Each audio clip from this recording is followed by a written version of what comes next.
What's going on, guys? Welcome to For the Fans. Chantae went on a walk. Yeah, Chantae went on a walk. Welcome to For the Fans. I got distracted. I went to turn my AC down, and then I was like, "Oh, look at this thing!" It is so hot here. Like I don't know. I'm sweating all day. I don't know what's going on in Toronto. It's What- been kind of cool in Vegas. What is it, like 15 Celsius? I wish actually. It's like I don't know what it is in Fahrenheit. It's like 35 today. It's that's like- spicy. Ooh, that is hot. It's like take off your clothes, go to the beach, and don't stay out of the water day. It's hot. I Well, think it's warmer here. getting into the show, guys. Hi, welcome to For the Fans. Hi, everyone. I know it's a Tuesday. Normally, we're here on a Monday. Those that watch it whenever, it doesn't matter what day of the week it is. But we are here with the 5 p.m.ers and Sheldon to talk about what has gone on in the Big Brother house. Before we get started, though, when we get to 250 subscribers, we're going to be giving away a golden power veto. So go ahead and get subscribed. Keep doing that. Keep it up. We love it. We love to do it. We love to see it. The subscribers are going up, so we're getting there. So get there. Let's do it. We'll get Other than that, we'll be there by season. yeah, by next season, we'll probably get it done. It's okay. Let's. I want to talk about the episode because we have a lot of things to talk about. We have a new HoH. We had an eviction episode. We didn't get to talk last week. I was out of town, so we didn't get to quite get the eviction episode done. But it didn't matter because there wasn't an eviction, which is weird. We'll talk about all of that. Let's get into everything going on because I feel like we can kind of take these 2 episodes together, right? Right. Because of how things went. As we knew, as we last left off, Jag and Blue were up on the block, going to be going home. We're going to talk about the non-eviction situation. We're going to talk about the superpower, but ultimately, Jag doesn't go home, right? Which is good. Which is good for Jag. Props to him. I think it's good for Matt too. By the way, Good for Matt. He got to use it. So He made a let's new best friend. he did. yeah, let's get a little bit into that superpower. So as we know, there was a competition where 4 people got selected to do the snake comp, By America. and we got by America. Because America was not chosen by No. America. America did not But- choose himself, which is apropos, I think. That makes sense. Yeah. I was a little surprised she wasn't chosen. Like I think she's likable, isn't she? She doesn't enough screen time. Screen time. I'm also surprised that Felicia wasn't chosen. Like that was confusing. Tired of her. Also, she didn't get enough screen time, man. Like I think What do you this last mean? episode. I think this last episode was real She's good. in the entire show. Well, the people Yeah, before, she's there as like Cerie's sidekick. yeah, because the 4 people that were chosen were Cerie, Matt, Jag, and Cameron. Yes. Cameron Corey. is Corey. Corey. My bad, not Cameron. My apologies, Corey. So Definitely one thing not that Cameron. I did love that was not shown in the house, but something that did happen. Jared and Corey had a conversation. That was on feeds only. Because they're doing their best to hide all of Jared's warts, if you will, Mhm. and he has quite a few.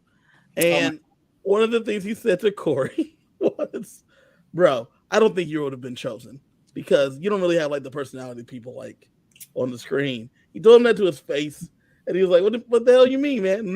Corey knowing full well that he competed in this competition. Right. He's like, "What do you mean?" And then Jared's like, "I'm surprised I'm not chosen." Because, I thought he was a little salty about it. He's like, "I thought they would have chose me, but they definitely wouldn't have chose you, Corey." I think Matt and Jag played. I think Red played. And How about his mother? he did not say his mom for obvious reasons. Why? Not that he didn't think she didn't play. Well, because he no, was- but that's just a stupid thing. If any Survivor player who is as known as Cerie walks into the house, Yeah. she can be chosen. That just I think there's she's- no connection between mother and son in He was- saying that. He was Right. going through the people, but it was the main point was the fact that he was telling him to his face, "Nah, man, I don't think you're likable enough." Likes you. Yeah. You see, like at the core of that is, outside of the things you were talking about, Kevin, which I've seen a little bit through Twitter, he is really just it's not that he doesn't get the game. He is not socially competent. He can't read the room. He doesn't see things. He's not strategically he is sadly not his mother. High school, and he's still rolling with that mentality. Yeah, that's so true. That's so right. Mm-hmm. He has not evolved as a human. No, in his mentality, and that's what's interesting about Jared as we watch him play, because we even see a little bit of it tonight. Because as we know, Jack doesn't go home, but before Jack doesn't go home, we see a nice montage that I wanted to get into. We get 3 hours before, 5 hours before we get. It was important because it was 5 hours before Matt comes to Jack and says, "Hey man, I got that power, and I'm gonna save you with it." Right. And Jack's like, my guy, my guy. And then he's like, the only people that know is Sari and myself. So don't even worry about it. I trust Sari with my whole heart. Like we got you. Like, and even Matt, Matt even goes, he goes, give glory to Sari. We're gonna be able to do this for you. Yeah. And at that point, Jack's like, all right, Sari, like I'm down. Like he was already kind of down with Sari, but now he's like even more so, yes, down for Sari. And then go ahead. Yeah. And so he's like, glory be to Sari. She's the one that said we should do this. And Sari on the highest. Yeah, exactly. And Matt's like, and Jack's like, bet, cool, sounds great. And then we get 3 hours before the thing. Jared going, hey, listen, Jack, there might be a little bit of a situation where you and Blue get to stay. Mind you, Matt had just said, listen, man, I only told Sari. Yeah. We get a flashback to the day before. After Matt tells Sari that he's got the power, you see Sari telling her son, which makes the most sense in the world, why she would tell her son, because she thinks that he gonna keep his mouth shut. Yeah.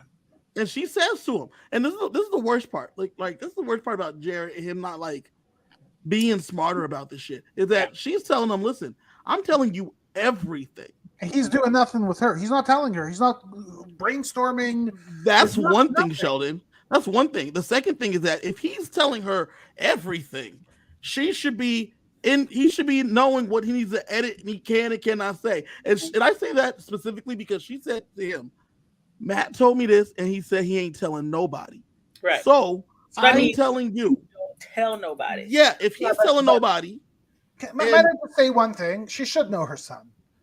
Right? And I'm not blaming her. I'm not blaming her. But maybe that mother blindness, right? Maybe, like it's the mother blindness. Best of your kid. But it seems as though this is not the first time something like this has obviously happened thus far in the game. I'm sure more of this stuff has happened that we haven't seen on the show. Mm-hmm. But it is clear that she needs to spell it out very, very clearly for him. Mm-hmm. But I'll also say like another part of this that Sari does need to watch out for is she also needs to manage Matt, because Matt should not have said it's just me and Sari.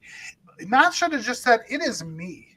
I thought. Well, CJ, what are your thoughts?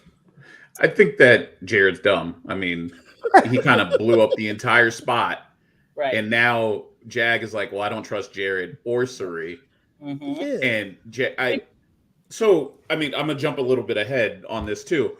We're talking all over. We're talking all over this. I know, but let me jump a little bit ahead. So Jag goes to Blue, his most trusted ally, and discusses the whole Jared thing, saying that I think that Sari told him, so I don't trust either of them. Mm-hmm. Blue is able to keep Jared's secret of that's his mom. No, the Felicia. Remember, she thinks Felicia's his mom. But she doesn't, because in her diary room, she talks about how Sari is his mom. So she says she's pretty sure. She's still not. Yeah. She's not definite on either, but she's treading. She's treading around both, which is smart. But either way, she can share that information with Jag, her number one ally, which just blows up Jared's game even further. Right. Yes. And she doesn't. She keeps his information close to the chest, whereas she's over here. Which is why I don't understand what she sees in Jared. Because it's so dumb. Like Ed said here in the chat, Sari's biggest rival is Jared. And it's the truth. It's more like Jared's stupidity. Like too many times she has to like take time away from running the game to fix it. Like, oh, we're doing this. Oh my God, he did this stuff. Hold on. Okay, now we're back. And this move could have cemented Cirie. Like, it's not like we don't think she's gonna make it to anyway, but this would have been like, I don't think she will, by the way. not now, but like, I think she still will. I don't think. This could have been her guaranteed end because Matt would have been ride or die. Jag would have been ride or die. They would have told all their people to be ride or die. And she would have kept, puppeting everything. But now Jared's stupidity opened it up because everyone knew Cirie was running things. Let's be honest. Everyone knew Cirie was running things, but they were okay with it because it was a benevolent dictatorship, right? But now that you have that, they're like, okay, I'm tired of her running things. Even Jag was like, we got to take a time to take her out. Corey and America are already scheming. Like, this is where, like, the beginning of the end of how much control she's going to have. So one thing that's interesting, though, about this Jared thing is that we hear Jared, and I don't believe it, because I'm watching Jared say in the diary room, I'm trying to make my own legacy. I'm trying to do my own shit. But none of his actions say that. Even when he like messes it up, he's like, I'm trying to make my own. I talked to Jag and gave him that so I could get myself feeling good. But I think I fucked things up for my mom. Yes, you did. Because you over here, and whatever the fuck you're doing, it's not like the things you're doing are not like calculated. They're just stupid. When you tell Blue about your mom shit, calculated in his mind. Like, I actually think that he thinks what he's doing is smart. He's just not finishing the calculation. He did step 1 and 2 of the math problem and didn't go all the way down. Yeah. Okay, right? I give you that. So this is one of the things about alliances in the game, in any of these games, in Big Brother and Survivor. Usually the people you create an alliance with on night 1 do not last, right? Because you get to know the person and you realize, A, I might not like this person, or B, I can't play with this person because they're going to be too much of a liability, and that is basically, as Ed said, like that's why Jared is her biggest rival. She has no choice. Like, I'm laughing so hard. For the rest of her life, not just this game. Just to drag him along with her. And, I mean, we talked about this every week, how like playing with your mom, it would be hard because you can't cut your mom. Well, your mom can't cut the son either. Yes. And Jared is the problem here. And like Sheldon said, they want alliances. They've been in an alliance for 25 years. And it has not been going well. This has not been going well the last 35, 40 days. Any good benefits from that alliance. Like, he's now a liability. That is what. I'm not necessarily sure it's completely not to benefit of Cirie. It's not like he hasn't been giving her information, but the thing is, she doesn't need him to get information because she's so well positioned. Everyone gives her information. The first thing Matt did when he got that superpower was run to Cirie to be like, look, I gotta talk to Cirie before I make a decision. I'm like, dang. After that happened, Cirie turned around and said, look, this is my greatest son, Matthew. This is my greatest daughter, Izzy. Matthew and Izzy. And who's the other guy again? I forgot. Jared's here too. Yeah. There's room in the car. Okay, Jared, come on. It's funny. She's like, ooh, I can take Matt to my final 3. And I was like, who's she cutting out? She's like, me, Izzy? And yeah, Matt. I was like, maybe 4. I forgot about Jared. Oh, yeah. And she forgot about Felicia. I don't know, man. We're gonna get into that. She didn't forget about Felicia. It's interesting because like after that, Jag has some he has moments where he's like putting the shit together. Yes. And he's like, if Matt said he only told me, and then Jared, now I hadn't seen this scene until this episode. But in the feeds, Jag had talked about Jared alluding to him being safe. He didn't allude. He basically told him something's gonna happen and you're gonna be okay. And I thought I was flabbergasted when I watched the episode because I thought as Jag talked about it, it was as if Jag put it together based on what Jared was saying.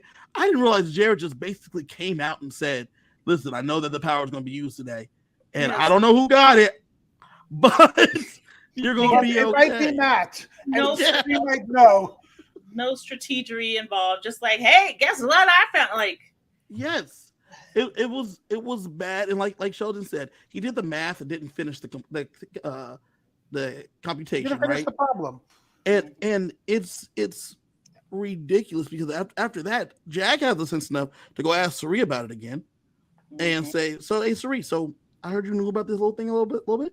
She's like, "No, I mean, yeah, I knew about the thing, but like, I didn't tell nobody." Yeah. And she's like, Like, then why did Jared say something to me? Put it on Matt. Put it on Matt. Yeah, and then she's like, maybe Matt said something to him, and then she says, "Jared, I need to talk to you though in the other room over there. I yeah. need to go talk to you in that room over there." What the fuck, man? And He's like, I'm trying to help myself out. Bitch, I'm helping you out. You just yeah, sit there. you just sit down You and I'll take go care of around all with this. Blue, and I'll take care of it. Relax. You go over there and keep cheating on your girlfriend that's at the house, and I'll take care of the rest. Because Well, the problem is Jared doesn't know what to do with the information. Like his own information, he shares. Other people's information, he shares. He can't be trusted in this game at this point. And as we were talking about, Sari has to work with him. yeah, and she has to give him as much information as she can because she's trying to help.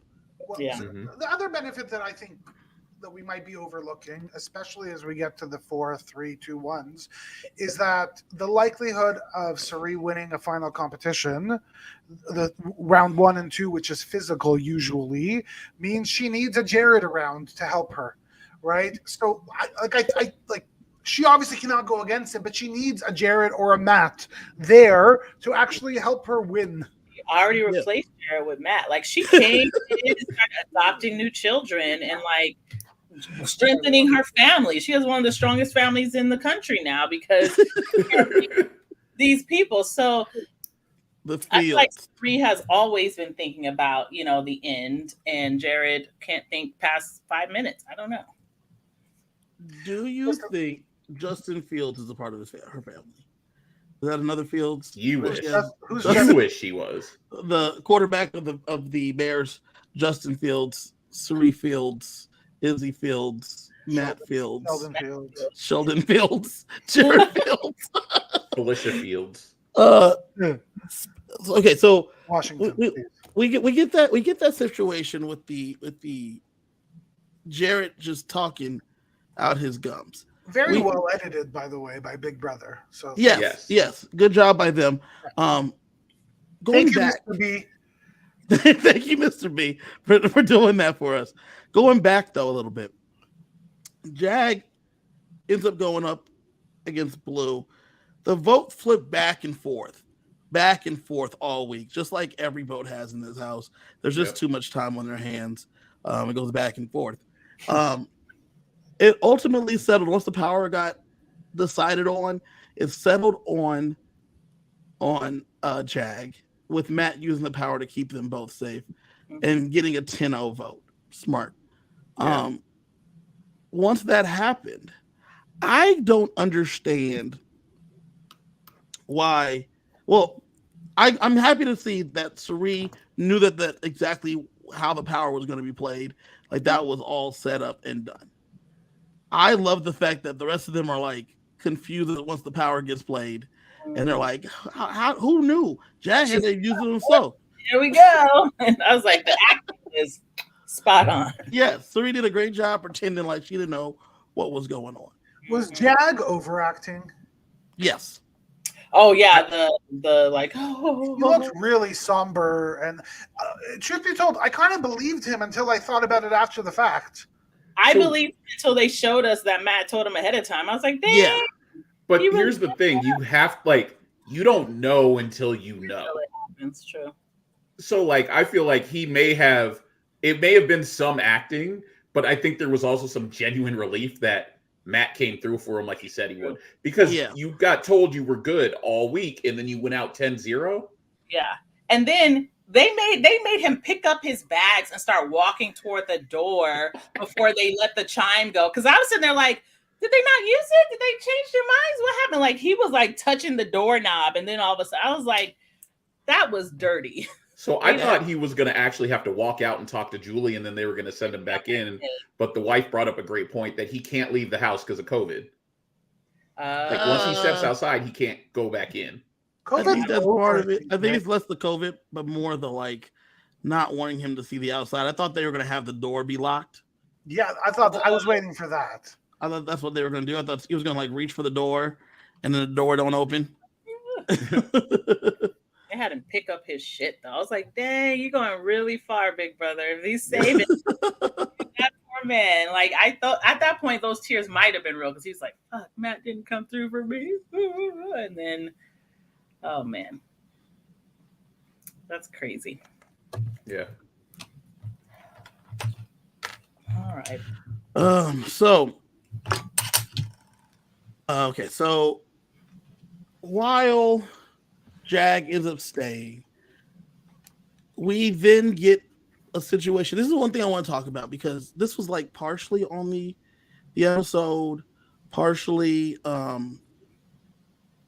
more of it was done on the feeds, and I don't know if they're going to show it because it was very, very important. Very, very, very, very important. Jag sits down with Matt and says, bro, so stoked. Good job by us. Good job by you. Everybody's happy.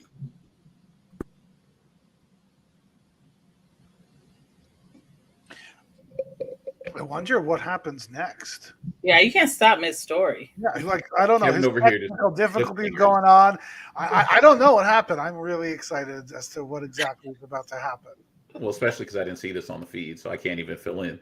Yeah. I don't even have any feeds. Yeah, I don't watch the feeds mostly because you have to like know when to get on to see stuff, and I'm busy. Right? He's still trying. That's the worst. Well, while we wait for him to come back, one thing I will also I'm say back. about Here I am. wow, What? It's I like was talking it's like, too. It was like how they used that superpower. They let CJ get all the way to the door, and then Kevin comes back. Yeah. So one thing that was interesting was that we see Blue and Jag talking, and when Blue and Jag are talking, it was an interesting situation because Jag, after he talks to Matt, he talks to Blue, and they put it all together, all of it. She says, "Who is no one saying?" Cirie, Izzy, Felicia.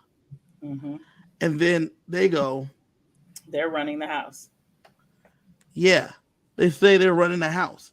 And then they say, but who's the one that everybody trusts? And then Blue says, Cirie. And then she says, then Jag says, then what do we got to do? They said, we need to go and we need to figure out how to take him out. Because it seems like America and Corey are not that onto it, but we're not sure about Corey. Then Jag's like, we should probably bring in Jared. And then that's when Blue says, we probably shouldn't bring in Jared. We should probably let me keep Jared on the outside. Matt works with you, Jag, on the outside. And then we bring in America and she go work with Corey on the outside. And we could create a new thing. So that way the six of us, the three, can go after that 3-person power structure. And this is when I'm like, oh no, they got it all. They got and this could have been screwed up if she doesn't know that Jared's mom is there. Mm-hmm. This is checkmate. Like they would bring in Jared. Another example of Jared opening his big mouth and saying stuff he said and ruining Cirie's game. Like if they didn't know that, they would have definitely brought Jared in because Blue's all booed up with him, and then Jared would have ran and like he would have double agented, and it would have been totally cut off. He's the worst double agent in the history of Big Brother. Yes. Yeah. 2 thoughts on this. Thought number 1, scary, but although I didn't see the video, I am not in full belief that Matt isn't a really good double agent, and Matt would actually ever go against Cirie. He won't.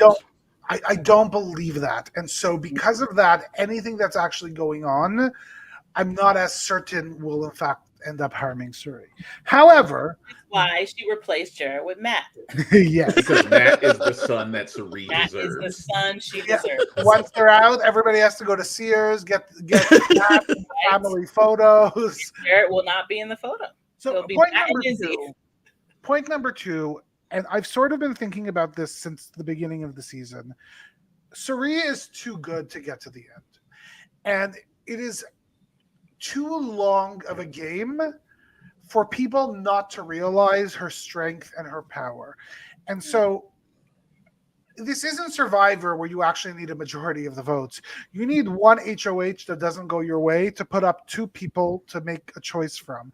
And look, I don't know if there's anybody who would say, well, Cirie and Felicia are on the block. The argument of this is too good of a chance not to get rid of Cirie is a really strong argument at any point this game. And I do partially wonder if Cirie is she's too good to win. She's too good to go far. She's too good to actually stay there. Wait, hold on. I want to piggyback off Sheldon because I've been saying this for weeks, and you, Kevin, and our man Ed in the chat both saying that Cirie won't go up. But people, like, especially once you get to jury, you start thinking about how you get to the end and who you want to sit next to, and nobody's going to want to sit next to Cirie. And as Sheldon said, you only need 1 week Jared. To not go your way. Mm-hmm. I don't think Jared wants to sit next to her at the end. He's his own man. Yeah. Before this week, I would have totally disagreed with both of you, but after Jared pretty much ruined all the hard work Cirie put in, she's very vulnerable right now. More vulnerable than she might realize. Yeah, but so Chantae, I don't want to disagree with you, but I will because you can disagree, Sheldon. I think that you're right that it might be coming sooner than it should have needed to. Mm-hmm. I just can't imagine it would have been 100 days where nobody woke up and said, "Holy crap, Cirie's in charge." It was going to happen. Maybe it wouldn't have happened this early. Maybe it would have been in 4 weeks, but she's too good and she put herself into too many places and everybody was working with her. When everybody's working with her, at some point people compare notes. Now, right. Kevin, destroy us. So here's the thing. The things you guys are saying make sense.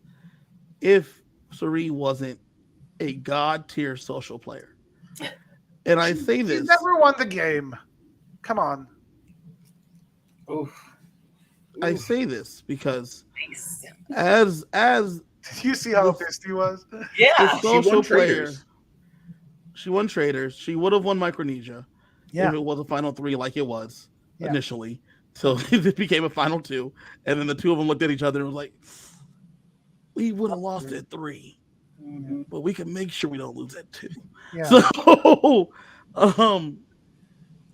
this is the thing that's important. This is the thing that's super important.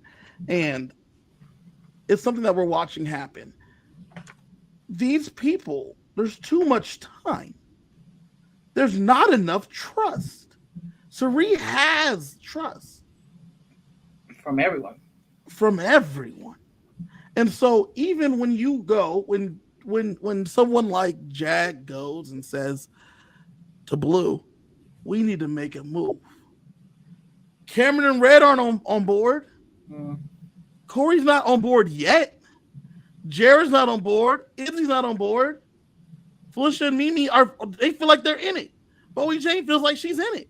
That's the problem, right? That makes me sad too. Bowie Jane is not in anything. Why is she there? Why does she exist? But like smiles really big for everything. But every season there's a person like that's just in the background. You see them floating through the house and they get no screen time. Well, it happens. And look, we have 2 of those actually. We sadly have 2 of those this season. We have Bowie Jane and we have Mimi. And I still have hope. I think there's some. Half the time Mimi's there. Half the time Mimi's there. Mimi is doing stuff. She is with Felicia. And she's with the Brown Sugar Babes. She's doing stuff. They're talking. She's on board. She's having good conversations. She's making those connections. Bowie Jane's not doing shit. Like Bowie's not doing shit on feeds. She's not doing shit in the game. She's just there. She's on the ride. In fact, having a good time. In fact, Bowie said the other day that she wants to make it the jury because she rented out her house for the summer, and she can't go back to the house. So she needs to be in the jury house for those next few weeks. I swear to you, I wish I was joking. She said those words. She said, I need to make it a jury because I got to be able to stay there because I rented out my house. So remember when Rachel Riley said floaters get a life vest? She was talking about Bowie. Bowie's the definition of that. That's funny. Everyone knows Bowie does nothing, but they don't care enough about her nothingness to do anything about it. Well, they can take her out whenever. Yeah. Well, you can kick her out whenever, and you don't need to kick her out because you want her at the end sitting beside you, so you win, right? Mm-hmm. And honestly, like at some point, she might end up being that number that gets Suri out. Like she might, if you hug her the right way that day, you know, like I don't know. But she won't though, and that's the problem. Is that like because and like Sheldon, you rolled your eyes, but like when I say she's a god tier social player, she talks. She's the one. She's annoyed by Bowie. But she talks about it. She's one of the few that talks about it. She maintains her relationships. Listen, Kevin, I didn't roll my eyes that I don't believe that she's a god tier social player. I wish I could do the things that she could do. Like my eye rolling was more so that because she's a god tier social player, that means she can't win the game because people are going to get rid of her at some point. No, because when you're at that level, they all feel good with you. Matt said, I only told Cerritos. Yeah. Right, I didn't tell nobody else. Sure, I only trust Suri. I was like, dang. Yeah, I only trust Suri. Obviously, Jared. Obviously, Izzy. Izzy will never. And I've been telling y'all this for a long time. Izzy will never betray Suri. She will never betray her. She will never betray Suri. She will sacrifice herself. She was so upset when she lost to Jared because she really wanted to finally like win what. Chantae, you don't understand sibling rivalry like that, though. Like, sometimes you just gotta beat your brother. I definitely understand sibling rivalry. Chantae definitely. I've seen her and her brother. She definitely understands sibling rivalry like that. I will say that we know how to team up when it's advantageous, but I've never seen Izzy and Jared really work. Well, they do whenever it was for moms, and that's what Izzy calls Suri when she's talking to Jared. Moms. when they're talking about moms. So like when I say all this because even with this new strategy, right? Even with this new plan, the goal is to not tell Jared, but Jared's gonna find out somehow, right? Like yep. Blue is trying to still get in. Like Blue is trying to get in good with her boyfriend's mom, right? She's not going to betray him. Both of them. She's trying to get in good with both. Either one of them, right? Yeah. You then go back to get it in good with one of them. You then go back to Corey in America. America is everyone's like number one target because Serene realizes this girl's got me. Yep. So she got to go. And so like it's going to end up being too late. You're going to run out of people that are going to be willing to take her out because there's not enough. Do you think that Blue is coming up with this plan so that she can take the plan directly to Suri to turn on Jag, turn on Matt, and get in her good graces? No. That would be very risky. Diabolical. Suri does not like her. No, I actually don't think. I part of me kind of thinks she'd be okay voting out Jared. Blue. Suri or Blue? No, Blue. I think for Blue to show says that. Yeah. Blue says that. I don't know if that's true though. Like she says it. She's putting a lot of effort to kind of keep her around. I think as soon as they get Cameron out, like talking about numbers, who else does Red have left but Suri? He's already said like Suri. He ain't got no fucking Bowie. No one has Bowie because no one can stand her. They together. But, and so like, and that's something I want you guys to be clear about. Finish up the Suri point. The people that are like could be threats to Suri, people don't like because she has all the people. America is a threat, the biggest threat to Suri and one of the better players in the house. But she's by herself. Yep. Because even when she gets all of her information from Corey, and when America tries to make a move with the information, she has to use some of that information she got to try to pull someone in. They then go tell Suri, and Suri's like, I told y'all stop talking to Corey. Because it then just gets Corey in trouble because he's giving America too much of a rope, and she's just using it to hang him with, right? So that's America's number one target. Nobody likes her. They should not like her. They should not like her. A lot of it is misogynistic shit. They're just not working with her. Mostly Red doesn't like her because she's too pretty. Cameron doesn't like her because she's not trying to hook up with her. Like this is the truth. These are the factual things. No, they actually don't like her, and her and Jared really got into it over the weekend. Yeah, all misogynistic stuff. Why? Like what? like I legitimately, America's too pretty for Red. Red said that he's not talking to any pretty I mean, girls. Jared, specifically Jared. Why? Jared, because Jared doesn't trust her. Not the other girls. I'd be like, "Excuse me, sir. What do you mean?" Well, Jared just realized the other day that females are women, or women are people. That's just literally the other day. And so like when he's talking to he gets into it with Corey all the time about things just in general, and his relationship with America, Jared goes back and forth about liking America or not liking America, trusting her or not trusting her. But it is known that she is looking at Suri and Felicia, which is one of the reasons why these other people are not going to work with America, right? So that's America. Cam and Red, they really believe in this Legend 25 alliance. They believe it's real. They believe it's solid. They believe it's true. Side note, that's what I was wanting to talk about with Bowie. When we talk about Bowie not doing anything, like the same way that Cameron and Red are like Legend 25, that's where we're at. Like that's their only hope. And with Bowie, she's got the Bye Bye Bitches and she's got Legend 25. And that's who she's rocking with. So she doesn't necessarily feel like she needs to do anything because she thinks she's in a really good spot. Correct. She doesn't know that one of her alliances is completely fake. Yeah. And that the other one, she's low man on the chopping block. She's the last person on the block. Person. She's there to insulate the rest of them. But not a part of her realizes that she's the floater, and no, because weeks ago, Bowie, I stumbled on a camera of Bowie and Red talking, and they said that they don't plan on doing anything till deep in jury. They wanted to chill until deep in jury, and then they always like, "Oh, that's how you lose the game if you do things too early." And I was like, "Yep, that's exactly what the problem is. They're intentionally doing nothing, hanging around." But truthfully, that is the Corey strategy as well. Like we even saw a clip where America was sort of convincing him, "Yeah, we need to do something. We need to do something." And his argument is probably the same argument I would have at that point. Honestly, it was, "Let's chill a bit. Let's wait until." Yeah.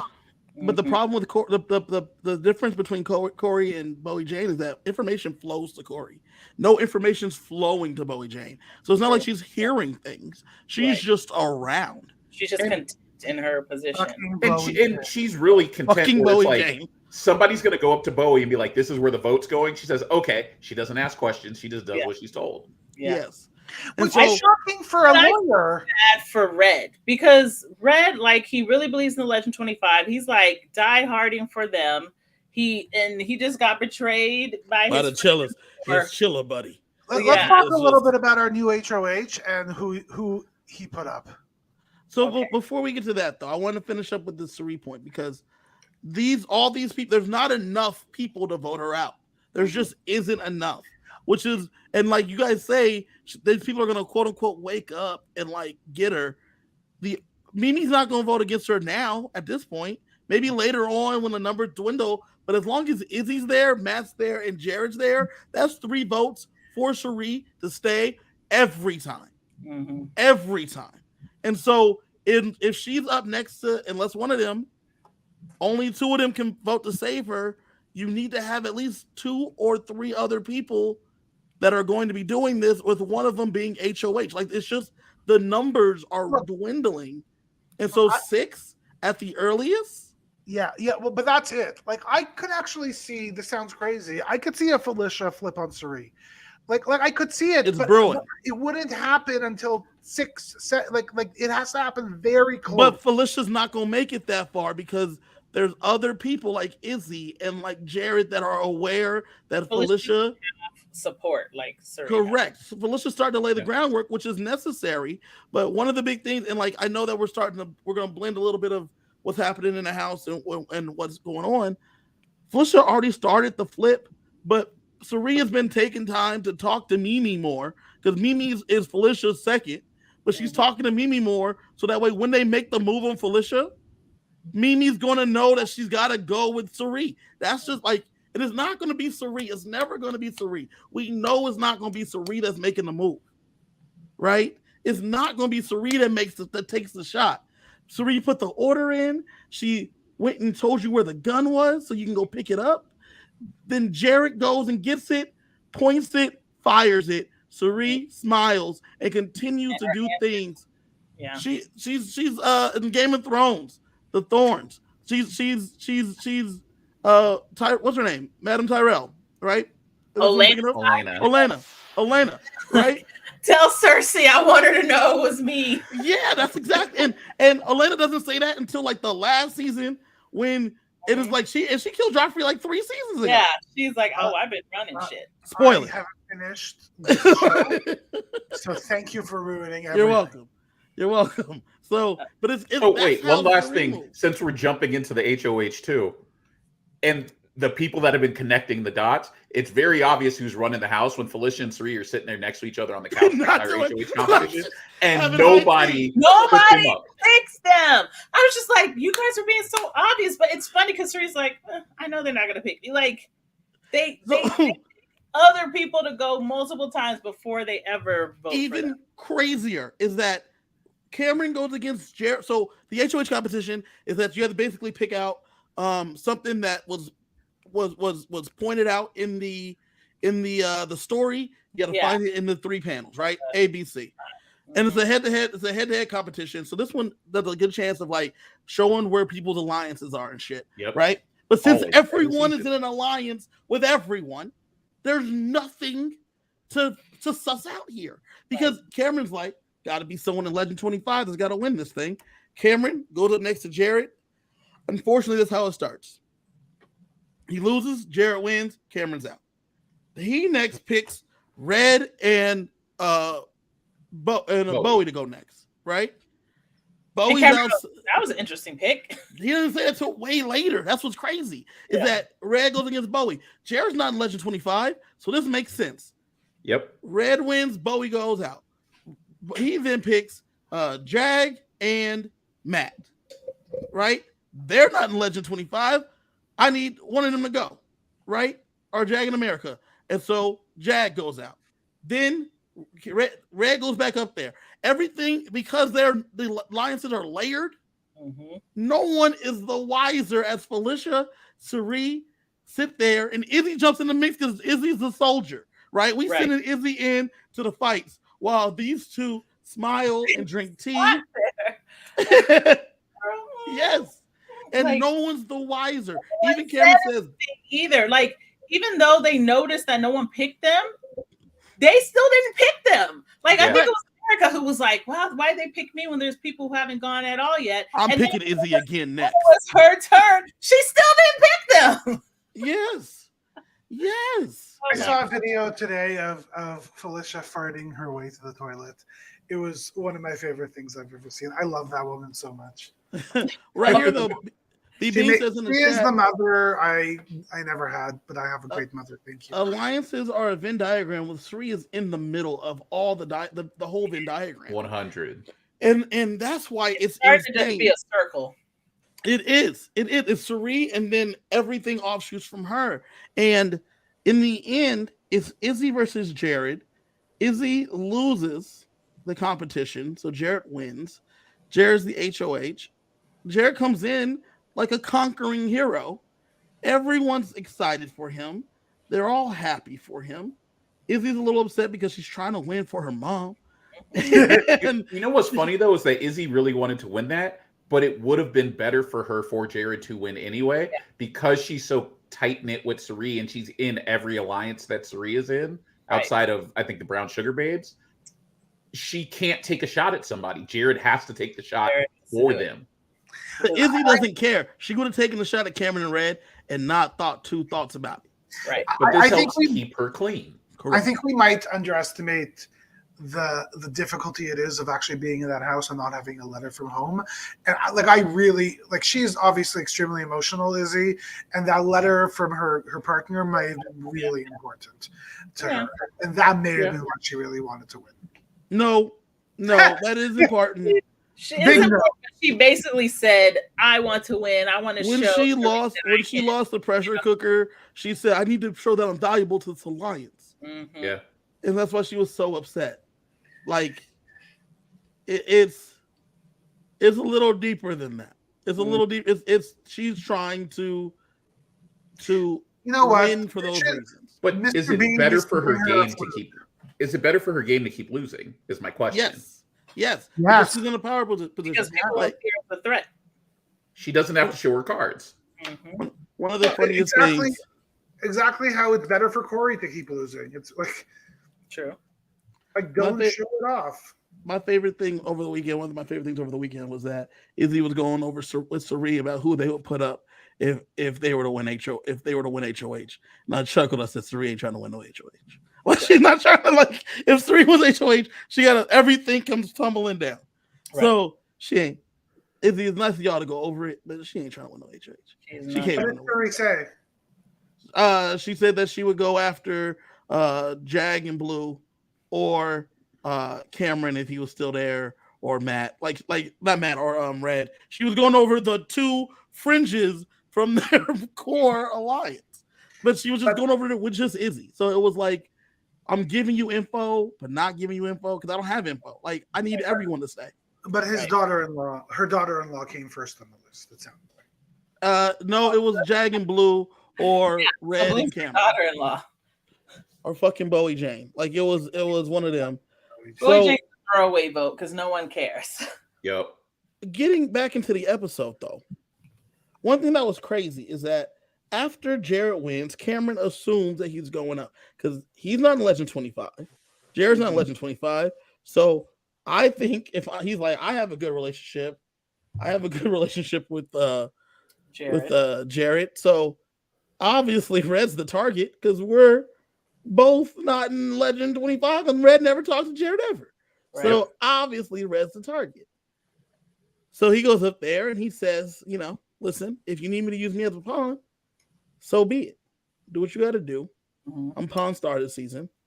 Put me up next to Red, and then I guess Red's got to go out the house. I hate to see it, but my boy's got to go. Yeah. I did love this move of Jared telling Red, hey, listen, so just so you know, your boy said it was cool if he sat next to you because he knew he wanted you to go on the block. And I don't know how you feel about that, but I value loyalty, and that wasn't no loyalty. So he's my target. You aren't. So you're a pawn. But he, just so you know, that's how your boy felt about you. And oh man, that's just tore poor Red's heart asunder. That was worse than when his dog died. Dude, worse than when his dog died. It just broke his little heart. It's just funny because, like, it's hard when you're having that conversation. Do you believe Jared? And if you believe Jared, how much of what Jared is telling you do you believe? He believed him. He believed. Yeah. Well, my sense about Red is that he believes that people are all men of their words. Yeah. And that if Jared is actually telling him that, he believes them. Mm-hmm. Yeah. It was a even Ed agrees that, Ed's not a big Jared guy, but he says even he agrees. Credit's due. It was a good move, and it was a good move because by doing that, it going back to the feeds, it set the feeds on fire in terms of the Beard Mance is over, y'all. The Beard Mance is over. At one point, they're by the pool, and Corey Cameron's talking to Red, and he's like, I don't even know what I did, man. But, like, you think this could be mended? And Red's like, I reckon you know what you did. No, Sheldon. He does. He says, I reckon whatever happens, happened. And there's some things you can't come back from. And then Cameron's like, well, can I at least know what I did? And he's like, you know what you did. And it's just a heartbroken thing. And then another thing, when they were going up on the block, when they went on the block, Red was real sad. His birthday was this past weekend.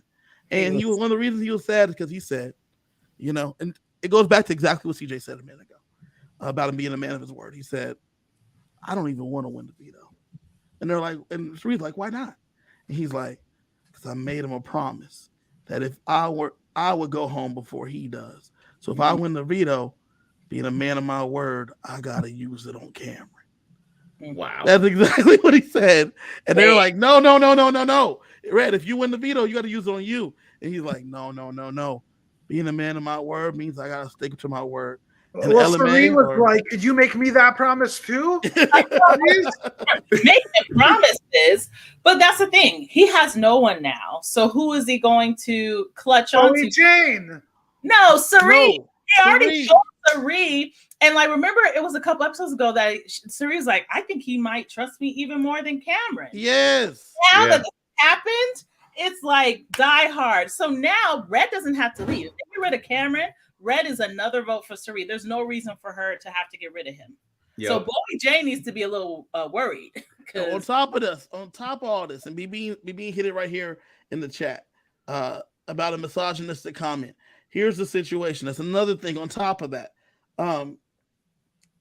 Through a giant game of telephone, a huge game of telephone, while Red was the veto holder and Cameron was the HoH, Red talks about how much he hates America. Not the country, but the girl. I don't understand this hate. She is a nice girl. It's because she's pretty, and Allie Mae. He doesn't want Allie Mae. Girl I hated. He doesn't want Allie Mae thinking anything's going on. Any incel, they'll say the same. He doesn't want Allie Mae to think anything's going on. So let me make sure I parse this out for you. Thank you. He talks about how much he doesn't like her, right? Sari hears this. She's like, all right, cool, like whatever. She goes to Corey and says, oh, by the way, just so you know, let your girl know, Red hates America, hates her, and like he went in on it, but it's like basically like he was calling her a bitch, basically. But he didn't call her. But he didn't call her a bitch, but he said basically like calling her a bitch. Corey goes, ooh, interesting. Okay. The game of telephone goes and continues, and it gets to America from Corey after he talked to some other people that Red called her a bitch. Mm.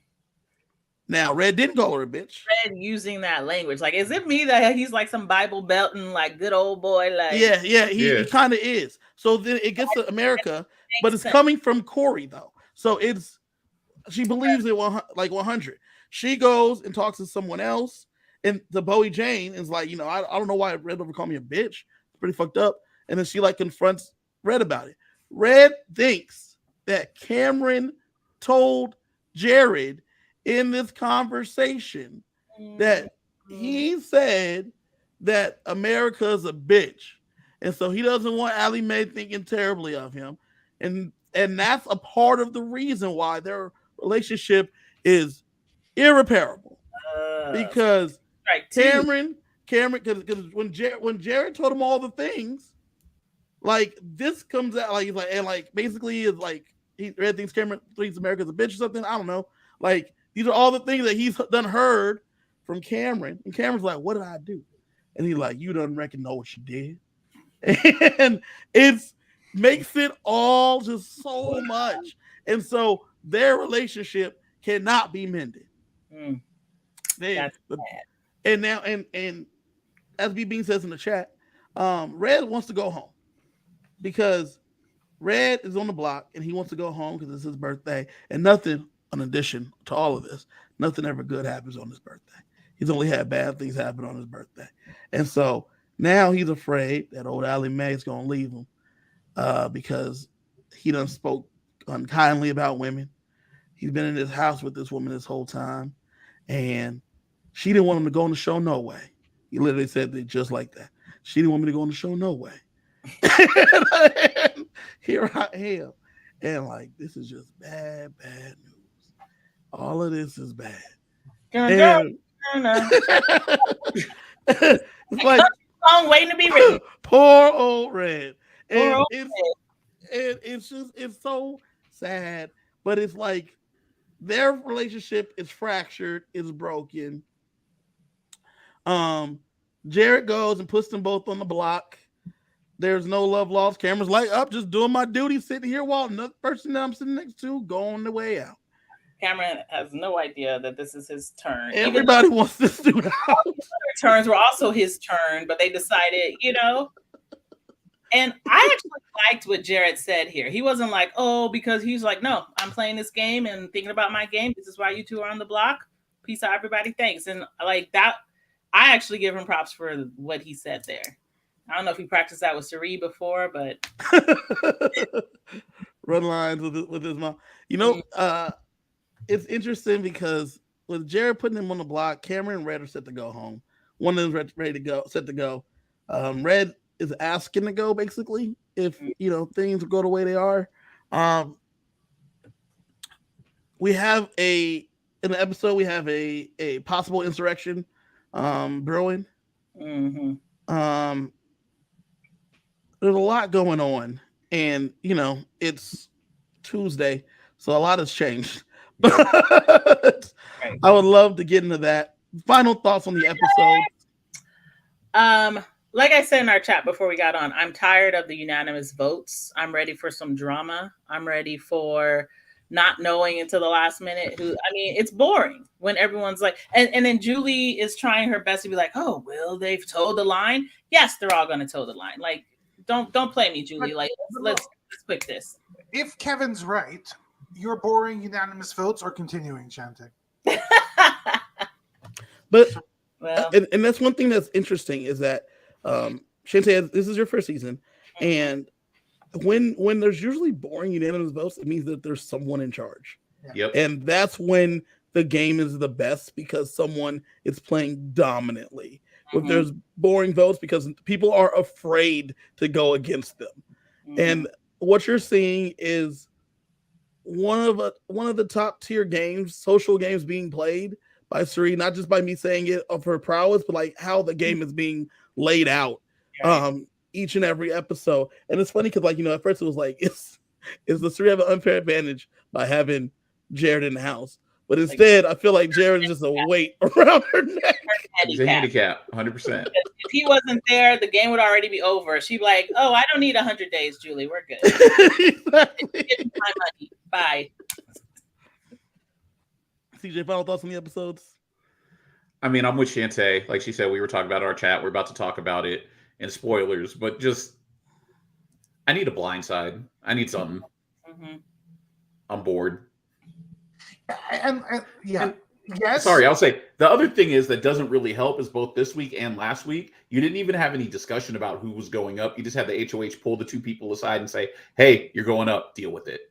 Right. There was never like Kevin said, it's been laid out. Like you don't have to like, oh, who should? It's like, oh no, Cirie already told me. Boom. Yep. We're good. Cirie, let me know what we're going to be doing. So that's what we're going to be doing. Part of me wonders if there is a solution, CJ and Chantae, to adding some drama, and that is the comic verse, the scary verse, the whatever the hell verse they decide to bring up actually brings in a twist that somebody has power that actually could do some stuff or something serious. Like a new person? I'm kidding. No, they have a history of powers. Luke's twin or whatever his name was. He's still waiting. But part of me wonders if the reason we haven't seen a lot more twists and a lot more nether regions coming back after they were done is there is a BB. Mr. B is afraid. I love calling him Mr. B. Mr. B is afraid for Cirie to leave. And I think that is certainly a big issue that production has is, do you get rid of probably somebody who's bringing a lot of Survivor viewers in, somebody who's going in, potentially an expense of drama, real drama, real creativity, real fun. So also to piggyback on what you're saying, Sheldon, how much of this cast is actually likable? I think that Cirie is very likable on camera. And there's a lot of people who aren't necessarily popping. Yeah, no, it's funny. I've been thinking a little bit about that recently. I was a lot higher on the overall cast the first few weeks of the show, but I'm a little bored of Red. I'm a little bored of Bowie Jane. Mimi has been a major letdown for me. Yeah. Izzy annoys me. I keep forgetting there until she showed. I was like, oh yeah, that girl's in there. Oh yeah.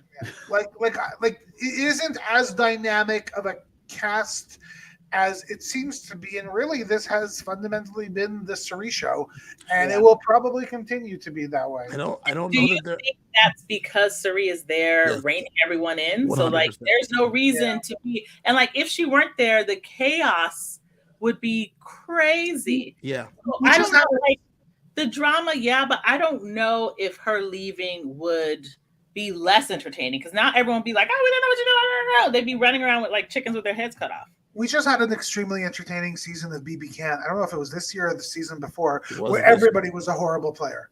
Like it was just, that was like it was just, and honestly, like as somebody who watches this game for strategy and is enjoying the game this season because I get to watch Suri, as Kevin says, there is also fun in really bad players doing really stupid things. It's true. But That's like true. it's but like I was saying, like I am a huge Big Brother fan. I have been for a long time because I think this game is just like amazing. Like the game itself is amazing. And when you have bad players, you get bad stuff happening all the time, and none of it makes sense. And that's when it's like bad. BB Can 11 was bad. BB Can 10 was really good. Big Brother 24 was bad. Big Brother 23 really good strategists. This season has really good strategists. Like in the moments that they're putting it together, really strong strategists. Mhm. It's when you get that Suri up in there talking to you, and Yeah. and then that's when it falls apart. Now, I have to say, like, and it's a little bit of a detriment to Jag because he does show so much game potential, but the people around him are not able to go to his level, and sadly, he is not even close to Suri's level. So where Jag might in previous seasons be a top tier strategic player, and like he can't do it. He just can't do it. Let's get into spoilers because I'm ready because I want to talk about Jack. So let's talk about Jag. Before we get into spoilers, if you're leaving now, adios. Because we're gonna talk about stuff that's happened beyond what the episode is. If you're leaving, go ahead and join us back up for Thursday or Friday. We're gonna go over everything that's happened. Schedules permitting, Thursday or Friday. That's why it switches. You got about 5 more seconds to get up out of here because I want to get into it. Adios. Man, I thought they'd never leave. So here's the situation. Veto was played. Yes. Veto was won by Cameron. No. Did he play it on himself? He does play it on himself. Oh. And the replacement nominee is Jack. And we're going to get you there. I'm going to get you there because I'm going to tell you how it happened because it's kind of crazy how it happened. But we're going to get you there because we're not going to see it all in the episode. I already know that.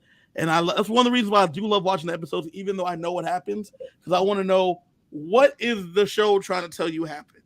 Because it's always insane how we actually got there. Mm-hmm. And let me tell you, it's a doozy. So go ahead and buckle up. This weekend was bonkers. This weekend was crazy. CJ, you're watching some feeds this weekend? I didn't watch, but I read. Some stupid stuff happened. It was crazy. So first and foremost, I just want to get it off the top. Izzy's been knighted. She is officially a Fields. She's been a Fields for weeks. No, it is official, Chantae. Let me explain got the title. That was official. She got the title. So Corey, sensing that America would be going up as the replacement nom, because she was one of the options for replacement nom. The 3 options for the replacement noms were Jag, America, and fucking Bowie Jane. And that's her new name, by the way. Yeah, it's fucking Bowie Jane. Because she keeps popping in rooms and everybody's fucking Bowie Jane. Because she keeps popping in rooms, nobody's trying to talk to her. So this is what's important. As America is looking like a person that's going to be going up, Corey's like, ooh, that's not good. Look over here, Izzy. Guess what? Got a secret for you. She's like, what is it? Remember Survivor 41 or 42? The guy that went out first, not the medevac, but the actual vote.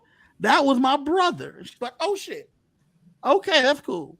Whatever. Nobody cares. And he's like, yeah, exactly. And he's like, I'm gonna go tell Suri and Jared too. Tells Suri, tells Jared. They're like, okay. Suri's like, don't really remember him, but I remember the girl that won having a crush on him in the thing and talking about how cute he was. And she's like, yeah, that dude. It was him. So the next morning, Izzy and Suri are having a conversation in the bathroom. And then Suri's like, hey, did Corey tell you a secret? And then Izzy's like, oh, yeah. Like, I don't really understand. And Suri's like, I don't remember that dude at all. She's like, kind of looks like Corey a little bit. She's like, okay. And then Izzy says, I'm like, oh, Suri's like, does everybody got like a relative up in here? And Izzy's like, I don't have anyone from Survivor. And then Suri says, Yeah, you do. You won the fields now. Oh, cried hysterically and hugged her and Thank wouldn't you, mother. go. Thank you. Thank you, mother. Thank you. Thank you, mom. She says, no, yeah, you do. You got us in here now. Me and Jared. And Jared. Matt. So But she me, meant Matt. so Me and Jared. Matt. Oh, and Jared, yeah. So that scene was funny. But this is what's important. Okay. So as Blue and Jag pieced everything together. Thursday night, they pieced everything together. So I was expecting the weekend to be filled with them slowly building the coalition to go against Suri eventually. Mm-hmm. First thing they got to do is get America on board. So after Suri, the vote comes through 10-0. Okay. Jag goes to Suri and says, so what's the deal with this vote? Like, how was it 10-0? I thought the numbers were there. Right. And Suri says, America and Corey didn't want to vote you. So have the numbers. We didn't have the numbers. And she's like, what about Jared? Yeah. America and Suri didn't want to vote you. So we didn't have the numbers. America and Corey didn't want to vote you. Blue then talks to Jag, and Jag says, as we saw in the episode, so did they like shoot you straight with the vote or what? And Blue's like, everybody told me I was good like all week. And Jag's like, yeah, I wasn't getting like straight answers from nobody. And then I got blindsided by the vote. And then Suri told me that Corey and America didn't want to vote me. And then Blue's like, that's not what I was hearing. I was hearing that America wanted to tell you that the votes weren't there to save you because they weren't voting you, but she wanted to. And she's like, that's interesting because that's not what Suri's saying. And then Blue says out loud, out her mouth, I think they're trying to frame America. And then Jag goes, oh shit, I can see that. And they're like, which is why we need to create a group with us two in America. And we need to start creating breadcrumbs. This is all Blue saying all these things to Jag. And Jag's like, and we are going to be the ones that are going to have to strike first. Yes. Everything's coming together. Mm-hmm. Everything's coming together. Except. Well, they go and have a conversation. Remember, Corey is supposed to be on the outside, right? Yes. Because Corey is too close. It's too close. Jag goes, and they said, we're going to start doing this tomorrow, Friday. That night, Jag goes and talks to America, and with Corey there, and says, so y'all wanted to keep me? And he's like, yeah. He's like, so I'm trying to get these votes figured out. So y'all tried to keep me. And she's like, if I had known that was an option, yeah. Like, and then he's like, okay. Suri and them are running the game. And America's like, duh. And Corey's sitting there, and he's like, we got to figure out something to do. Cool. Corey has been talking to Izzy for the longest time because he thinks they're going to go down to 4, but he's going to need Izzy to go against Jared and Suri because he knows that Izzy should be looking out for herself. But he doesn't know that she's a Fields. Well, he doesn't know that Izzy knows. Correct. Because he doesn't know about the secret. Correct. Mm-hmm. So when that comes up, Corey talks to Izzy and says, hey, so America's looking to strike. Jag keeps asking about the vote. I'm not really sure what's up. Well, that information goes back to Jared, goes back to Suri, and she's like, why does motherfucker keep asking about these votes? Like, I'm hearing him in this corner, that corner, this corner, that corner, asking everybody about the vote. Mm-hmm. This is fucking too much. Mm-hmm. So Jag is still asking about the vote. The coalition against Suri isn't there yet, so they're not sure what's going on. Suri comes to Jag and says, why do you keep asking about the vote, man? Like, this already over. And Jag's like, you're right, my bad. I gotta let it go. Jag leaves that conversation saying, fucking America. Fucking America's over here spilling shit again. But no, you throw it in front of Corey, who told you to keep him on the outside. Correct. Listen, Linda, listen. So America is back on the outs for Jack. He's like, I can't trust her, can't work with her. If you can't bring the, which is what I was saying, is that this, like, y'all keep talking about Suri y'all keep talking about someone's going to come up against Suri. You can't get them together long enough. They can't get together long enough without someone busting it up. Yep. A Matt, Corey, Jared. Someone's gonna fuck up any kind of resistance. Any kind of resistance that tries to be formed. Cerie's got all her little birds. Just correct. She's in all the alliances. Yeah. There was a conversation between Matt and Jared, just the two of them. And Matt said, "Oh, by the way, Jag and Blue are trying to start something against Cirie and Felicia and them." And Jared's like, "Oh, okay." And Matt said, "But don't worry, I'll never betray Cirie." He said to the two of them. To the two of them. What did we say? That's what I've been telling y'all. Like, trying to be the next Fields. He's trying to get that it's because she's so good. She talks to Matt one-on-one. She asks him what he's doing. Matt is still talking about Riley and how much he misses her and all this shit. Cerie's the only one that sits there and listens to all of it. Mm-hmm. She lets him feel heard, right? When she talks to Corey knows he can't trust her, but she listens. He wants to trust But he wants to. But he knows he can't. But he wants to. Mm-hmm. The reason America is the number one target is because she knows she can't get through to that girl. Like she can't trick her, so she got to get rid of her. Yep. That's basically it. And so America's an option. America does a fantastic job talking and doing what she's got to do to like get herself out of the crosshairs of Jared, because Jared wants to take America out. Yeah. She does herself talking. She cries a little bit. She does all the moves to get out of the way. So for each day, the day starts. I mean, Corey mentioned it yesterday in the hammock. He said, he's just talking to himself. He's like, I don't know how each day begins with America going on the block and ends with it being somebody else. But every day begins with maybe America today. And then I got to like do all this work, and everybody's got to do all this work for it to not be America. But it just ends up, every day starts the same. America, 51st dates. Put America on the block. Put America on the block. Go through the day, ending up at Jag. America on the block. End of the day, maybe Billie Jane. America on the block. What about America, though? Did anybody talk about America? Let's talk about America. And then it just over and over and over. It sounds, Kevin, like what you're saying is we need an America HoH win, because that's the only way we're going to get anything fun in this house. Yeah. America sat down with Cirie? With Corey, and Corey's like, what would you do if you won HoH? She's like, I'm gonna take a shot at Cirie and Felicia. But who could she put up against Cirie that people pick Cirie over them? Then Corey said, stop playing. What would you do? And she said, probably put up Cameron and Red. And they said, yes, because that's the situation. Well, because America knows if she were to take a shot at Cirie, whether it's successful or not, the rest of the house is coming after her. Mm-hmm. It's game suicide, right? Which is what makes this so hard, because like Sheldon was talking about it, I've been talking about it for a while now. You have to take out a shot at Cirie, but you can't do it until the numbers dwindle enough. And at that point, America, Cameron, Red, all the people that you might even be able to turn are going to be long gone. And then it's just going to be Cirie soldiers. Right. They didn't even want to pick Cirie to play the damn game. Like, she wasn't going to go anywhere. She was going to play a game. They didn't even pick her for that. And it's funny because for America, right then, like when she went up, she should have been picking Cirie every time, because you want Cirie to win so that she has to show her cards. Right.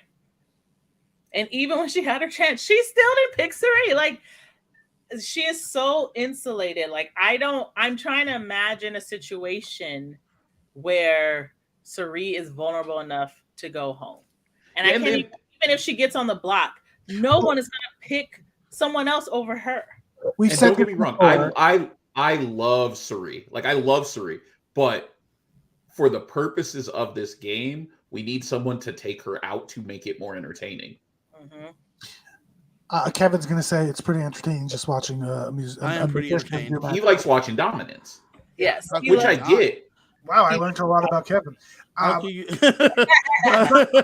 I do think, I do think you need to do this move in a double. Like, you need this when there's a couple hours, there's not a lot of time to think. America gets an HOH and she just does it, rips the band-aid, or like something like that is going to happen. I'm still like, I understand the argument that these are all Cerise soldiers, but sometimes the soldiers do end up going against the dictator, even though she is not the dictator. That's the point. Wait. Before you go, Kevin, before you go, to Sheldon's point about a double, if America were to win at that point, is that when Blue goes and gets in her ear and says, you have to put Jared next to her? Because she will fall on the sword for Jared. Yeah. I don't know if she would. But I don't think Blue betrays Jared in that way. And by the time a double comes through, we're even further along in this game and their feelings are deeper. I mean, they've been in this HOH room all weekend and they have not shown the HOH room. I'm just assuming they've just been getting freaky.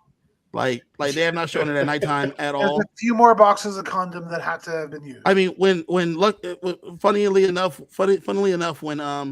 when what's his face won the HOH room, he told Blue just to bring her stuff upstairs, and this is gonna be her room. Or later on in the weekend, Bowie Jane is like, Blue, can I use your restroom? And she's like, thank you for asking. Yes, you can use my restroom. I must say, a blue HOH would be fun too. She probably just option with Jared up in there. Yeah, I mean, America doesn't end up being an option, but it's gonna be Bowie Jane and Cameron, right? It's gonna still be something pretty basic. Maybe Miss Felicia goes up at that point, but it's still not gonna be like Suri or probably Izzy, maybe an Izzy. Excuse me, leave Felicia alone. But it's probably gonna be like a Suri, like a Izzy, not a Suri, not a Felicia type situation. So yeah, it's been an interesting week. Give me some more people because I got some more. Who else let's talk about? Let's talk about what Jared been doing. My Felicia and how she's trying to. So Felicia Felicia had a conversation with Jared about not trusting Suri because Suri talks too much. Yet Felicia's the one that blabs everything, including the fact that yesterday there was a conversation between Izzy, Felicia, and Suri, and Suri's like, who told Kevin? You? Sometimes I say Suri's name and my thing thinks I said some other name that makes it do things. Like an Alexa name. But so what I was saying is that Felicia, Izzy, and Suri are standing there in the kitchen. And Suri comes inside and says, how the fuck does America know Jag is the one going up? And then she's like, fucking, who's telling Corey shit still? Who's telling Corey shit? And then Felicia looks up and says, oh, she knows because I told her. And she's like, you told her? And she starts laughing. She's like, yeah, I told him he might go home too. So she didn't be prepared for that.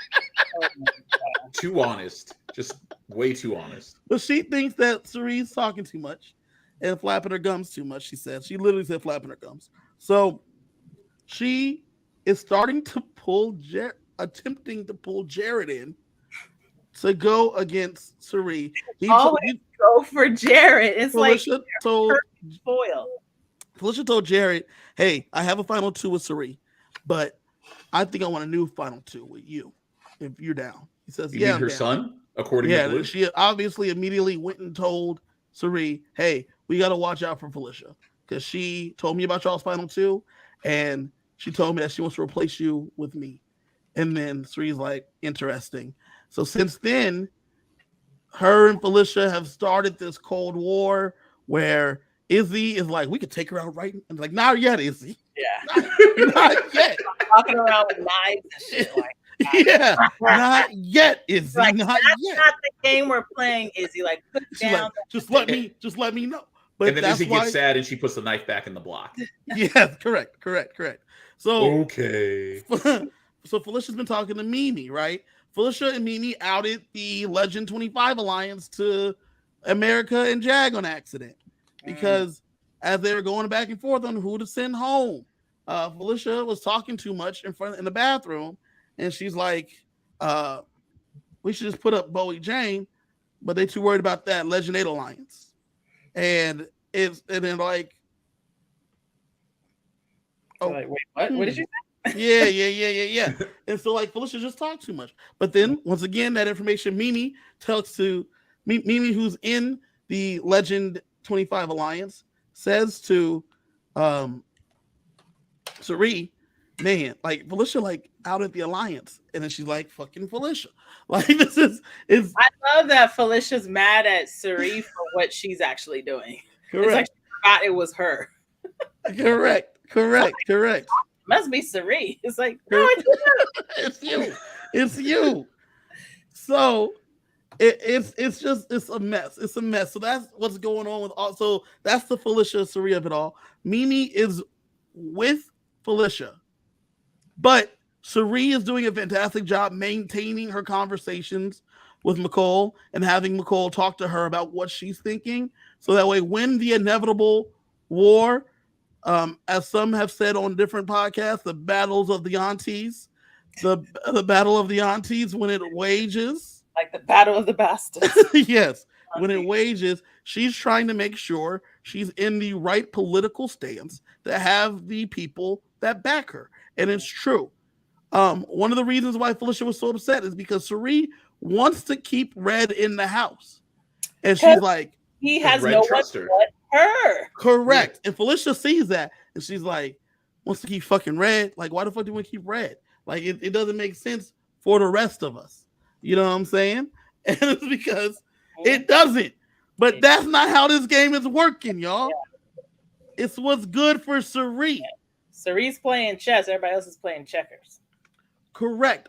When Jared became HOH, he's upstairs with just him and Matt. And Matt's like, so what are you thinking for this week? And he says, I got to get with Felicia and Sari because I'm real close to them, as you are. And he says, yeah. And there's people in this house that are threatening to them. So I'm going to do whatever's good for them. And then Matt says, yeah, if I win HOH, I want to do the same thing because I want to be here for the team and I want to do what's good for our people. And he's like, yeah, that's what I'm thinking too. That's why I'm keep standing on this table. That's why I keep standing on this table, yelling at you guys here on this show, all four of you, because including Kylie, that Sari has her hands all over this game. Jared has fucked up some shit. Jared's going to be her downfall. It's going to be Jared. If she falls, it's going to be Jared. I swear to you. I'm just saying that he opened. I agree to that. But when y'all were saying it was going to be Izzy, I said, y'all don't understand how Izzy's going to die for her. Y'all don't get it. Matt is right there. But as I watched, Izzy would, like, even if they tried to hand her the money, she'd be pushing it towards her. Like, no. Put this to Sari. This goes to Sari. Yeah. Do you think that I'll get it in my inheritance? Yeah. Do you think that A, Blue shares Jared's secret? And B, if the secret were to be shared, do you think it flips the house? So I don't think Blue shares his secret because she wants to date outside the show. Jared plans on going outside the show and getting back with Kenzie. Oh, girl, yeah. Kenzie has tweeted a bunch of breakup stuff, like she deserves better and all this other stuff that she's been tweeting and reposting. So Jared is like this is an in here thing, and it should be cool. Sari's like, I don't think your girlfriend's cool with this, but like whatever you think, if that's how y'all relationship it is. And the reason I say all that is because since Blue wants something to happen outside this house, as long as he doesn't break up with her in the house, she'll never tell the secret. She doesn't want to hurt Jared. She don't give a fuck. She don't give a fuck about Sari, but she doesn't want to mess up Jared's shit. So, and even if someone were to find out, how does he think that his girlfriend would be okay that in the house? He's stupid. No, you don't understand. He said it was a situationship, so that wasn't his girlfriend. A 7-year situationship. Exactly. Like my hands are up on that one. I really don't know how he thinks his relationship works, but she's letting the people know. That's not how it works. Whatever he says. Oh boy. Stupid. Sheldon, as B Bean says, it's 2023, man. Who knows, man? They forgot relationships. I don't know anything anymore. Nah. Okay? Apparently, she is not for them. And So yeah, no, it's correct. Who else? America's trying, man. America's trying. I feel bad for her. She's like a good game player that's just playing against a better game player. Yeah, that's the thing. She probably has a strategy, but she doesn't have the resources to make it happen. Correct. Well, also it doesn't help her that Suri came in with clout because people know who she is. If Suri didn't have any clout and we were watching her play this game, America would maybe have a chance. Mm-hmm. America might be under their spell though. You think? Because Suri does a great. So one of the reasons that Suri can't get America is because America is aware that Suri is a vampire, right? She knows she's a vampire, Yes. so she got that like garlic in her pocket. You know what I'm saying? She sprayed the holy water before she wouldn't have the conversation, Right. so that way, like if Suri, like she's like, oh, like it's just too much. And I say that because Suri does the same stuff with America that she does with other people. She talks to America one-on-one. Prime example. America said, I don't feel like I'm in anything. So Suri said, I need to have a conversation with that girl. And so that way we can make sure that she's a part of the decisions going forward. Mm-hmm. So they had a conversation. Corey then thanked Suri for making America feel involved. Thank you, my liege. Yeah, she had an individual conversation, and they said, when we decide on this Jag red vote, I want to make sure they know they're a part of it, that America feels a part of whatever we decide to do. Suri's doing the moves, but so America is aware who Suri is and knows about the moves. So then she like starts to cry. She's like, wait a minute, I know what you're doing. I know what you're doing here. America's like, vampire, I did not invite you in my house. Right. Yep. But it's still working. Because what else does she have? She has. Because America doesn't have any other options. Yeah, she has Corey, and Corey is like, oh, yeah, but like I really want to be in with. I have a poster of that woman on my wall. Right. Do you think Corey's just waiting for him and America to get to the jury house so that he can pursue a relationship? No. Can you explain actually, Kevin, tell me what's going on. Is he like putting up the nose to the relationship? Like what's going on? Yes. All of the breaks. No kissing. America said the other night that the extent of her showmancing would be kissing, and Corey said we're not even doing that. Yeah. Corey's is like one thing on Rob had the podcast. One thing I loved was that they talked to Zach, Corey's brother, and Corey has everything planned out, but it seems that he never planned for a showmance. And how would he, right? The expectation that some other 21-year-old girl would be in here and fancy him was not a thing that he thought about. Not 21. 27. Because he was here, he's a game bot, which is great. He's focused on the game. Right. Well, America appeals to a lot of his, as Suri said earlier in the season, she tickles his fancies, you know what I'm saying? Right. Because she's gorgeous. She's super smart. She loves the game as much as he does. Correct. And these things make it more dangerous for him because she hits those other things.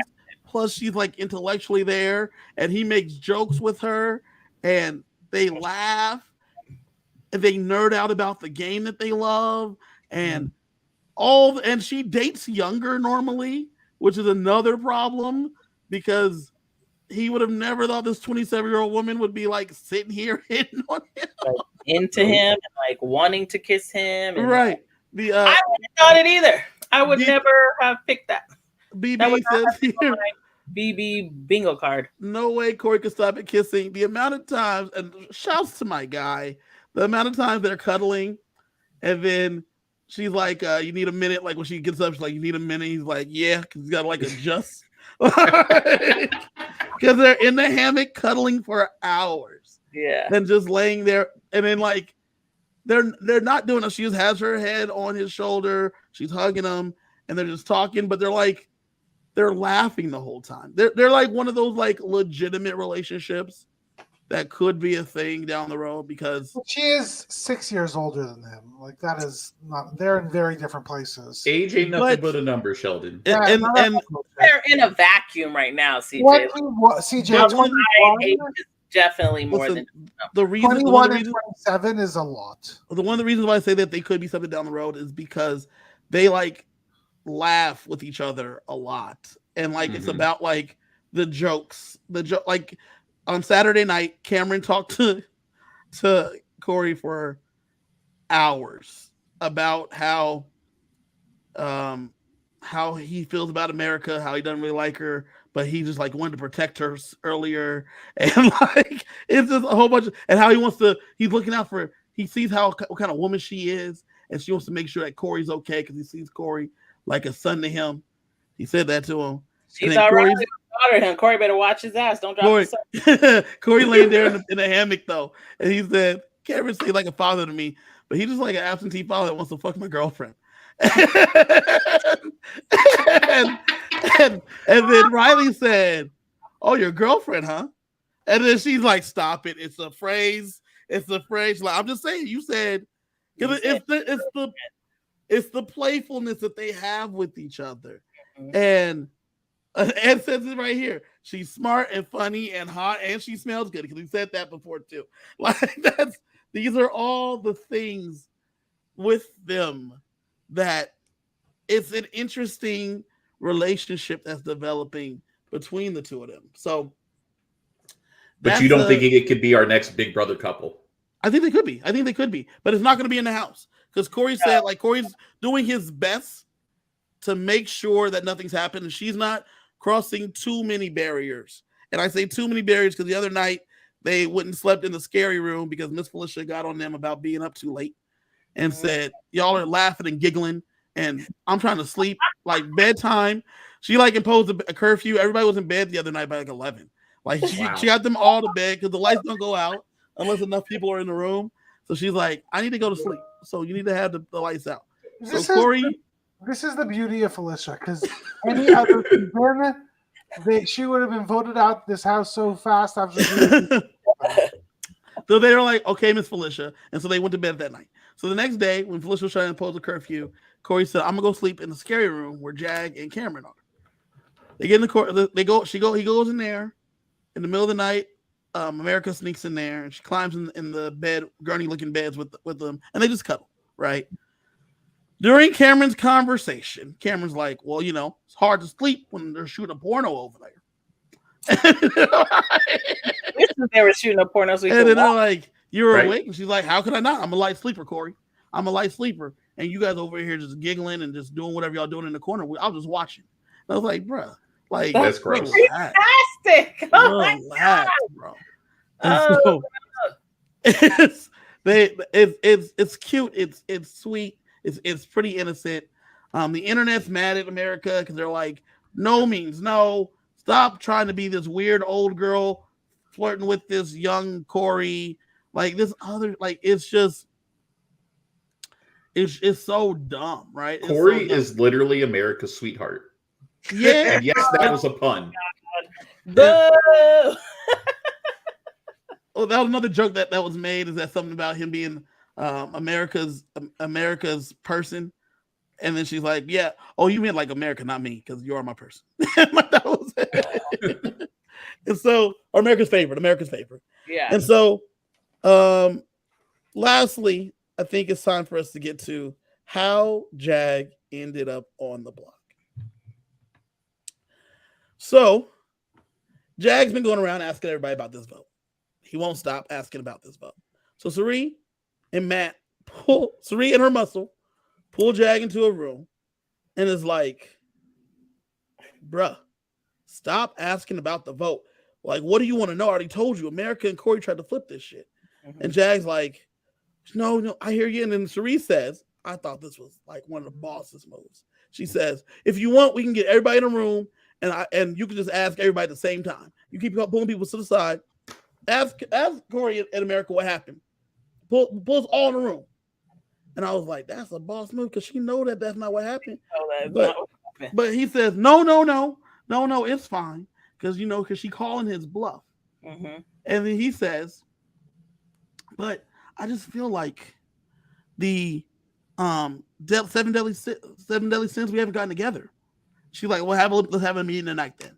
Let's have a meeting tonight. Let's figure out who's going to be the replacement for Cameron. Yep. Okay. They go up there one by one. They eventually all get up there for the meeting. Izzy was talking to McCall and said, "I'll be right back," and left her outside. Corey and America, America was in the diary room. Corey was just out there hanging out, doing his camera talk, and Cameron was just walking around. Red was in another corner, walking around just away from him, and then fucking Bowie Jane was somewhere. Nobody knows where fucking Bowie Jane was. So no one cared. No one cared. So in the meeting, they're going over the people to put up. Jared has been extremely resistant to putting up Bowie Jane. And both Felicia and Saria are like, she's not gonna win no fucking competition, Jared. Just put her ass up. Put her ass up. We send Red home. It doesn't fucking matter. He's like, no. I don't want to put up Bowie Jane. I don't want to hurt my relationship with Bowie Jane. They're like, that's so stupid. They tell him it's stupid. They tell him it's dumb. What is While they're in there, because he's afraid that she's gonna win HoH. He's stupid. Oh. They then go back to talking about America and America being an option because Cameron's coming down. As they're discussing America as an option, as they're discussing Bowie Jane, they get back to Bowie Jane. Buckle up. Blue then says, you know what we should do? You can hate me. You can say no. Don't. You can hate me for this. But what if we put Jag up? Because nobody would expect us to be working together if we put Jag up.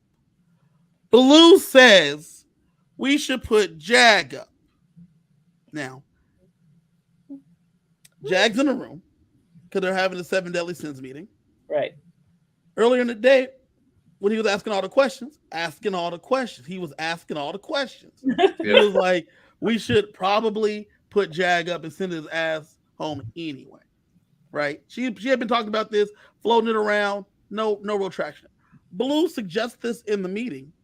So immediately, Izzy's like, that's true. It keeps it quiet, keeps it covered. Sheree says, I love the idea. Jag, you're gonna be safe. Nobody's gonna come for you. Jag's like, I don't like that. I don't work out for me either. Yeah, and then they're like, listen, it's gonna be and plus it's gonna help with, you've been asking all the questions. It's gonna help regain trust with the group. Because like you don't trust the group. And then Felicia says, there you go, that has it. I gotta go. And she leaves the room. Felicia leaves the room. So there's 6 of them in there. Jared's like, it would definitely hide the group. And then Jack's like, from who? Cameron and Red? Like when you send out Red, it's gonna give away. Red's gonna be gone. It's gonna give away to Cameron that we're not working with them anyway. And then Izzy's like, listen, here's some other good reasons why we should do this. Blue's like, it could be a good idea. So Jag says, if that's what the team wants, that's what I could do with what's smart for the team. I'd be like, what about Bowie Jane? Didn't we say Bowie Jane? Did we? When we talked about Bowie Jane a minute ago? The side of the Bowie Jane thing? Because, oh my goodness. Do I look like Bowie Jane? Do I sound like Bowie Jane? With all that being said, Jag is on the block. He's the replacement nominee. Blue to say Jag's name. It's like she got superpowers. Like what? There was no. You are trying to run a coup. Jag's name. How? How did we get here? So the moment Jag hit the block, Jared and Izzy had a conversation yesterday, and was like, well, "Let's explore all the options because we gotta." Jag's on the block. And he was just sent home. As soon as it was done, and Jag agreed, Izzy went and told Corey, hey, Jag volunteered to go on the block, basically. Corey tells America, I think Jag's going up. So America knew, which is why she had the conversation. It's Izzy that's leaking, because Izzy's talking to Corey. But after there was a mandate of no more conversations with Corey about what's going on in reality. Izzy didn't talk to Corey. Yeah, and which is fine. So Jag's on the block. As of yesterday, Jag was going home. As of today, before I jumped on with you guys, it switched back to Red. And the reason it switched back to Red was because,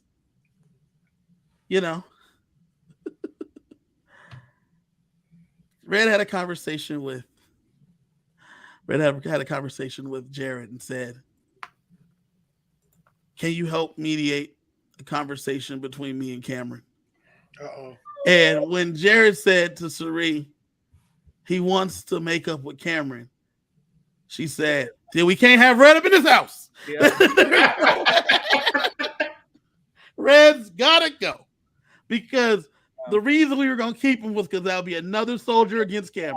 No one but me, but now. So as of this moment, they are as of before we start recording, they were leaning towards Red going home, but it is Tuesday. Tomorrow, I expect it to get switched back to Jag, and then Thursday morning we'll see what gets locked in. But that's how it goes back and forth. Current plan is that whoever wins HoH is going to put up 2 people and backdoor Cameron. That's the plan. It's a Cameron backdoor because Cameron doesn't win the veto now, so they don't want that to happen again. Cameron backdoor is the plan. And the 2 people that would probably go up, it depends on who wins. If Matt wins, it'll be Bowie Jane and America. If Izzy wins, it'll be probably Bowie Jane and America. They might ask Jag to take another hit again. Like he's starting to get this Cameron feel. I feel like he's trying to Cameron me. So Ed says here in the chat, so they used the power to save Jag just to vote him out the next week. I thought they wanted to break up Red and Cam. That's the thing, is that if Jag put himself in a situation by asking all them questions. You should have been cool with the vote being cool. Like it was 10-0. Especially because you knew what was going to happen. You knew you were going to be saved. Right. B says Matt will be heartbroken, and that's part of the part of the situation is that Matt doesn't want Jag to go. But when Izzy and Suri were having that conversation this morning before switching back to Red, Suri said, "I'll talk to Matt and prepare him for the possibility of Jag going home." Just like any good mother would, preparing their child for disappointment. So it would be, that's exactly what would happen. Is that if it's going to end up being Jag, Corey and America are on board to vote Jag because they already voted him once. That's what America said. I don't want to vote Jag, but we already voted him once. Him being on the block, I assume that's what the plan is. So they'll vote him for him to go. That was when Red and Cam were broken up. If Jared facilitates this reconciliation, then Red's gonna go home knowing he got his best friend back, but he went home to go with Allie Mae. Now, if they don't come back together, he won't have his best friend back, but he'll still be in this game because Suri told him, "I got you." And Suri gets another soldier in the army that's not going to go against her because he's not working with America, he's not working with Corey, he's not working with Jag, and he's not working with Blue. And that's what I've been trying to tell Sheldon and Kylie and all y'all all the time, because she just doesn't have enough people to vote her out. No matter how good she is in the game, you feel good about her. Because she talks to you on your level and in your terms. Yeah. Everyone believes her. Everyone trusts her. And anytime anything happens to any of them, the first person they tell is Suri.